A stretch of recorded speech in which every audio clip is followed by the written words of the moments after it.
Si è concluso giovedì 26 giugno 2025 a Vicenza uno dei processi ambientali più importanti d'Italia. 11 ex dirigenti della fabbrica chimica Miteni di Trissino sono stati condannati per aver contaminato con sostanze tossiche e cancerogene, PFAS, la seconda falda acquifera più grande d'Europa, avvelenando l'acqua di circa 300.000 cittadini tra le province di Vicenza, Padova e Verona. PFAS, acronimo di sostanze perfluoroalchiliche, sono composti chimici utilizzati in numerose lavorazioni industriali e vengono chiamati anche inquinanti eterni per la loro persistenza nell'ambiente e nel corpo umano. La Miteni, attiva dal 1965 fino al fallimento del 2018, produceva PFAS senza regole né controlli adeguati. Per decenni, enormi quantità di queste sostanze eterne, difficili da smaltire e altamente tossiche, sono state scaricate nell'ambiente, contaminando fiumi e falde. Sembra che già dagli anni 90 la dirigenza fosse a conoscenza della gravità della situazione, ma abbia scelto di non intervenire. Tutto ha avuto inizio nel 2013, quando la regione Veneto ha scoperto concentrazioni altissime di PFAS nelle acque potabili. Il processo, durato 5 anni con 134 udienze, ha visto alla sbarra 15 manager, tra cui i vertici di Mitsubishi Corporation e del fondo di investimento International Chemical Investors Group. Sono stati accusati di disastro ambientale doloso, avvelenamento delle acque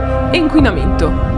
Ma il danno è enorme, almeno 4.000 morti riconducibili all'inquinamento in 30 anni e una popolazione che ha bevuto acqua contaminata per decenni senza saperlo. Dopo il fallimento nel 2018, la Miteni ha trasferito in India l'impianto più inquinante, continuando una produzione vietata in Europa. In Italia questo è stato un verdetto storico che segna un passo avanti nella tutela dell'ambiente e della salute pubblica italiana, anche se la contaminazione resta e la bonifica è ancora un percorso da fare.